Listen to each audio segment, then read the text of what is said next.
Hello you guys, welcome to Crafting and Cruising. I'm Lisa and my sidekick Rodney is here. Hello everybody. We are en route to home from Atlanta, hot Atlanta. And we are going to make a Christmas tray today. And as soon as I feel like I got it a little bit more dry, I'm going to show you some changes I made to my Joan Collins board, for lack of a better word. I don't know what else to call it. When you hop on, please say hi. And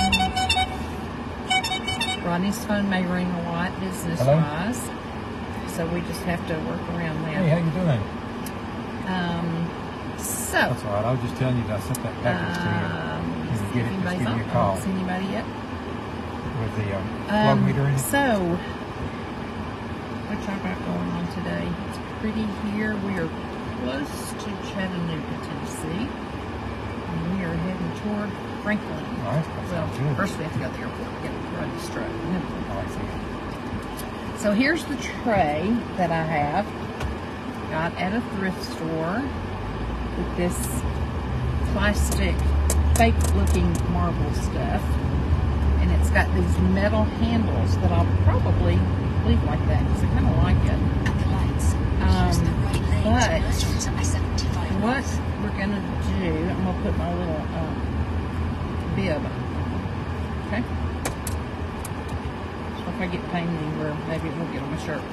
We are gonna use this rice paper, which I absolutely love. I was tickled to death last year when I finally found it and could get it ordered because a lot of people were having trouble finding it.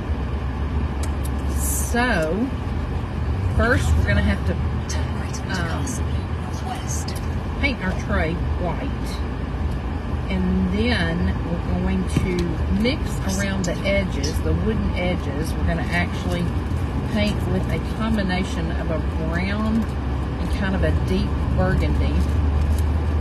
And then I stopped at Hobby Lobby and got some, they were already putting out some of their Christmas stuff, so I got some, a sprig of holly and some berries that we will put on here. And then I also bought resin, so we will resin it.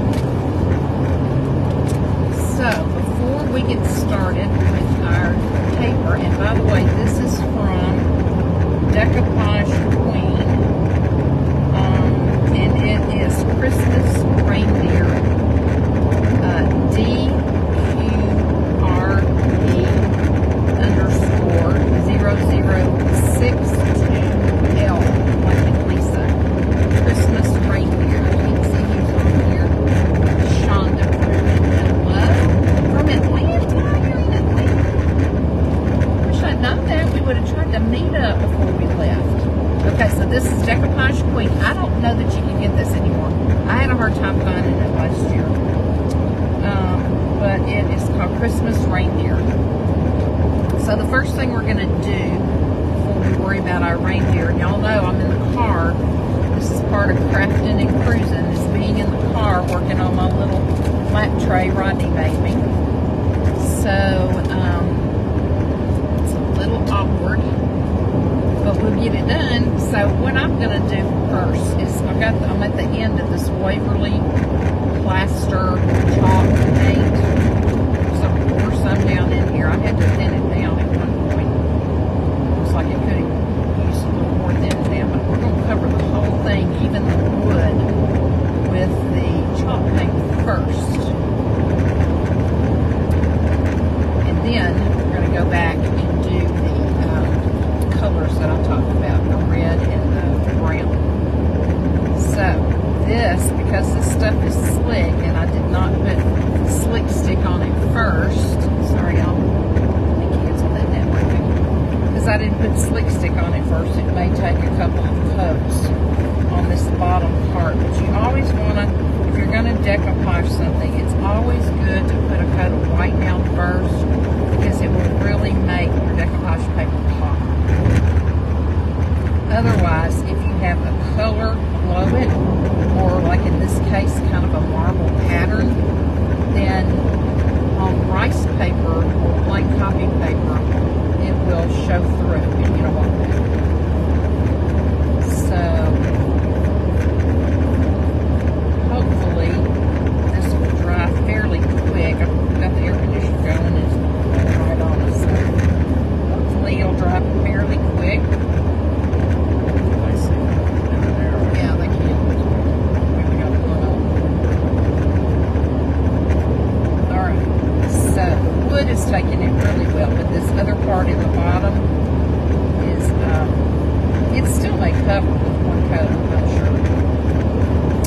do think I'm going to leave these handles. The metal color has kind of lightened, gives it a little different look. Of course, because right now I'm in this phase of wanting everything to look old, like me.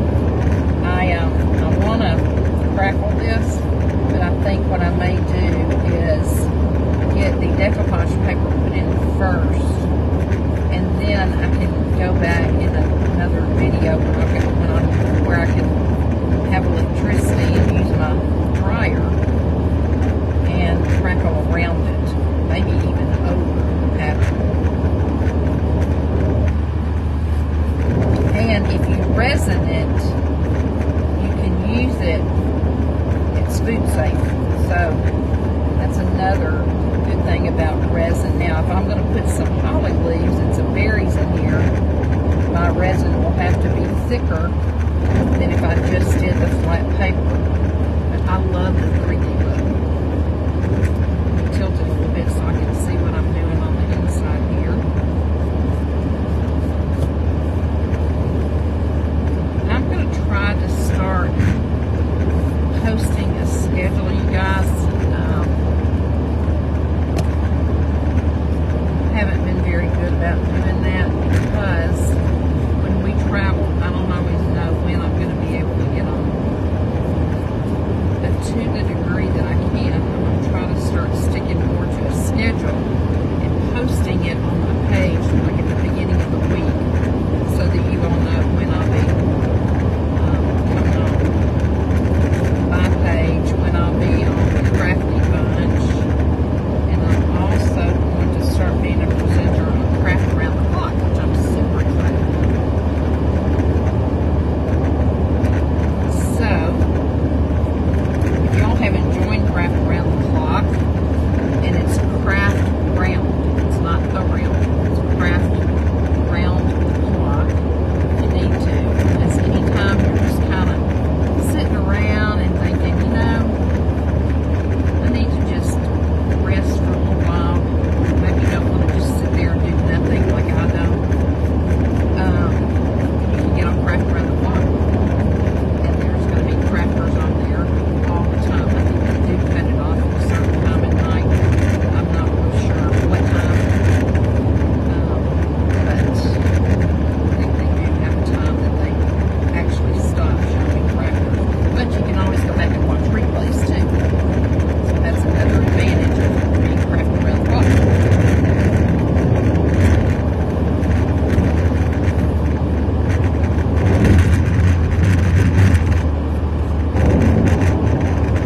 Anybody have any exciting weekend plans? I'm going to get my hair done again tomorrow, which I'm excited about. Because the only way to get rid of this yellow and go white is to do it in a couple, 3 stages, so that maybe it'll cover it up. My hair grabs color quickly, but unfortunately it's not grabbing the white as quickly as it grabbed the yellow. So we're probably going to have to work on it at least 3 times, maybe 4, to get it to finally go all white, which is finally just gave in and said, fine, let's do it. So my hair grows out at the roots. It's not gray, it's white. That's the problem. Slick stick. Somebody else is on, but I can't tell who it is. Slick stick on my hair? Wait a second. I think I need a slick stick on my hair. Well, I don't know if y'all are like I am, but I'm kind of vain about my hair. I've always been maybe a little too vain, but you know, some people feel like they have to have makeup on or they just can't be presentable to anybody. And some people, I know a couple of people that say, if I just have my eyebrows done, like my eyebrows on nicely and mascara and maybe a little lip gloss or lipstick, then I'm good to go. I knew one girl one time that said, I can leave the house without makeup, but I cannot leave the house without earrings. She just felt like she wasn't complete if she didn't have earrings on. So all of us women are kind of different. And then there's some of us that just say, you know what, I don't want to have to get up every day and put makeup on, even if I'm going live. This is who I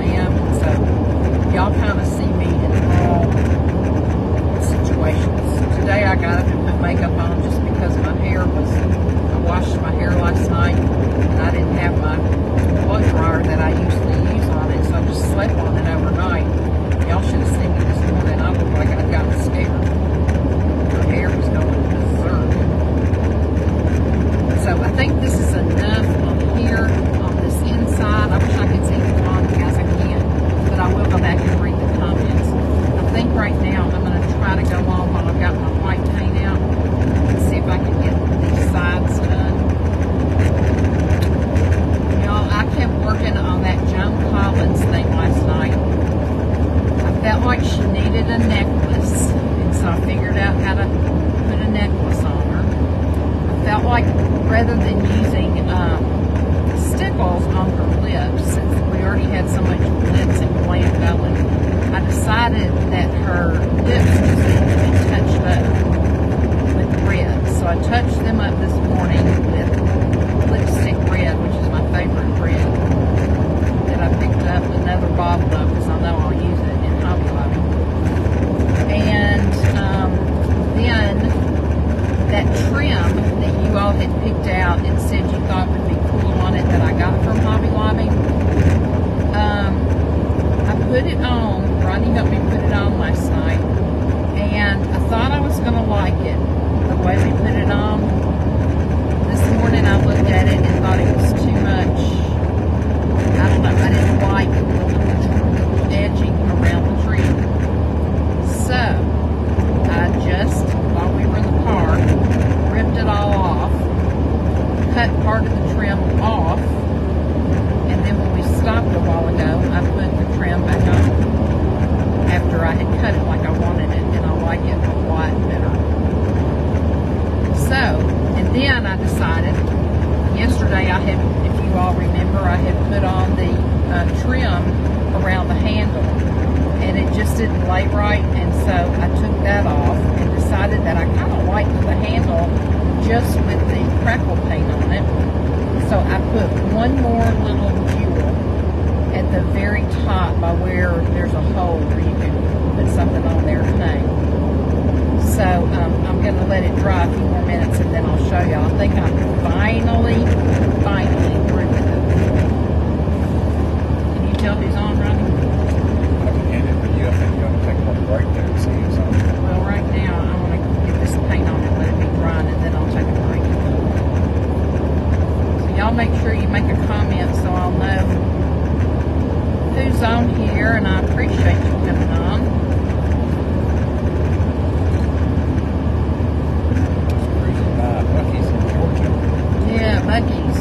Y'all have never been to Buc-ee's. I guess you probably want to do it at least once. I know some people that love to go every time they're near one. They just think it's such a novelty, and it's not my thing. I'm not one that loves getting in the crowds of people and walk sideways through the aisles, because that's about the only way you can do it. They just opened the largest one so far in Sevierville, Tennessee, which is where we'll be camping in October, and Rodney and I will be hosting. So I know that a lot of our camping group will probably go to Buc-ee's at least once while we're camping. And if I'm forced to for something to do with the ladies, I'll go, but it'll only be because there's nothing else to do. And in Sevierville and Pigeon Forge, there's lots to do. So Buc-ee's will not be on my radar screen, I can tell you that much right now. Did you get $14 barbecue sandwich? Yeah, we're good. And this bib I just put on didn't do me any good. Okay, if you'll hand me your phone, now that I have paint all over this brush and all over my arm. Let's see who's on. Live chat. Mickey is on. I love the white hair. Thank you, ma'am. Kat with Sassy Seahorse is on. Thank you, girls, for being on. No, I'm in the